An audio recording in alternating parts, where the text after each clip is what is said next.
Having a baby changes your body and your life in ways that are really hard to predict. Now, feeling sad or moody or tired is normal in the first few weeks after childbirth, but postpartum depression, that is different, and half of all cases go undiagnosed. So since it's Mental Health Awareness Month and next week is actually National Women's Health Week, we have asked Dr. Samantha Meltzer-Brody to explain why it's so important to speak up about this condition. Doctor, thank you so much for being with us. Thanks for having me today.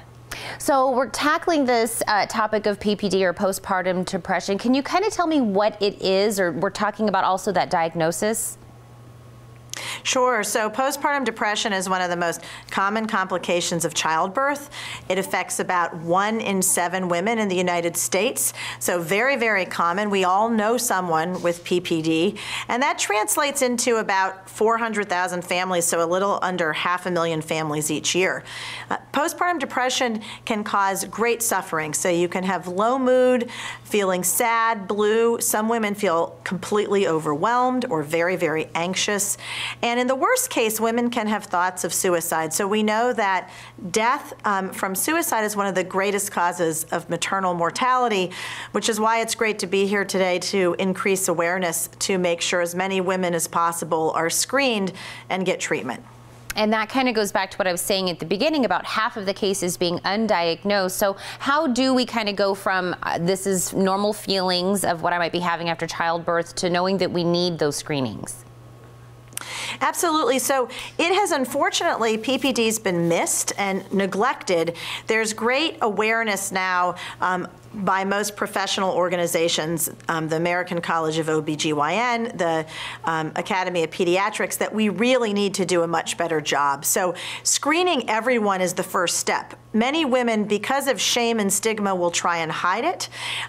However, any woman who is having consistent, persistent symptoms, meaning feeling really bad each day, not enjoying the baby, or feeling completely overwhelmed, most days for a couple-week period of time, we want those moms to reach out for help.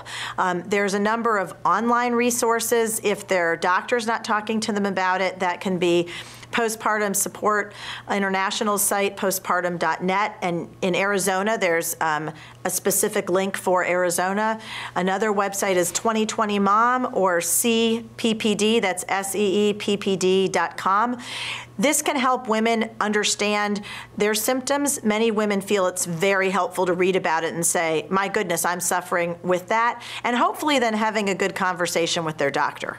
And what also might take away some of that, scared feeling of coming forward is, how is it treated? So it is something that commonly is treated right now with psychotherapy, a variety of different talk therapies. There's often standard antidepressants that are used, and while those are not specifically approved for PPD, they are commonly used. There's also a number of interesting things on the horizon that will be more specifically targeted to PPD. But right now, women should talk to their doctors, reach out for psychotherapy or currently approved medications that can make an enormous difference on outcomes for mom, her baby, and family. Well, doctor, we're definitely taking the first step, which is, of course, having this conversation and getting the word out, letting them know that there is help, there's resources available. So I want to thank you so much for taking the time. Well, thank you for talking and helping us increase awareness. Absolutely. Now, everyone, don't go anywhere. The Morning Blend will be right back.